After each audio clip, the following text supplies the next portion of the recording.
Bayangkan ini, sebuah wilayah kecil di tepi benua Amerika hanya terdiri dari 13 koloni sederhana.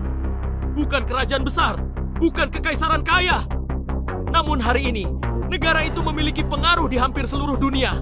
Militernya tersebar di berbagai benua. Ekonominya memengaruhi pasar global. Dan namanya selalu muncul dalam setiap isu internasional. Bagaimana semua itu bisa terjadi? Bagaimana Amerika Serikat berubah dari 13 koloni kecil menjadi superpower dunia? Semuanya bermula pada abad ke-18. Wilayah Amerika Utara bagian timur merupakan koloni milik Inggris. Penduduknya terbebani pajak dan aturan dari kerajaan yang jauh di seberang lautan. Ketegangan pun meningkat. Hingga akhirnya pecah perang revolusi Amerika. Pada tahun 1776, mereka mendeklarasikan kemerdekaan. Beberapa tahun kemudian, Inggris mengakui kedaulatan negara baru tersebut. Amerika Serikat pun resmi berdiri. Namun saat itu, wilayahnya masih terbatas di sepanjang pesisir timur. Belum ada wilayah luas di barat seperti yang kita kenal sekarang. Perubahan besar terjadi pada tahun 1803 ketika Amerika membeli wilayah Louisiana dari Prancis. Pembelian ini langsung menggandakan luas wilayahnya. Dari sinilah ekspansi ke arah barat dimulai. Mereka menjelajah, membangun, dan memperluas kekuasaan hingga mencapai Samudra Pasifik. Texas bergabung. California diperoleh setelah perang dengan Meksiko. Alaska dibeli dari Rusia. Hawaii kemudian dianeksasi. Dalam waktu kurang dari 1 abad, Amerika berubah dari negara kecil menjadi kekuatan besar yang membentang dari pantai timur hingga barat. Namun menjadi negara besar saja belum cukup untuk disebut superpower. Awal abad ke-20 menjadi titik penting berikutnya. Dalam Perang Dunia Pertama dan Kedua, Amerika awalnya memilih netral.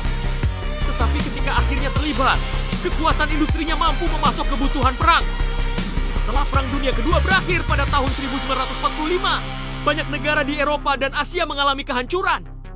Di saat itulah Amerika muncul sebagai salah satu negara paling kuat di dunia, bersama Uni Soviet. Persaingan keduanya memasuki era yang dikenal sebagai Perang Dingin. Ini bukan perang terbuka secara langsung, melainkan persaingan ideologi, teknologi, militer, dan pengaruh global. Amerika memperluas aliansi militernya, memperkuat ekonomi, dan menjadikan dolarnya sebagai mata uang yang dominan dalam perdagangan internasional.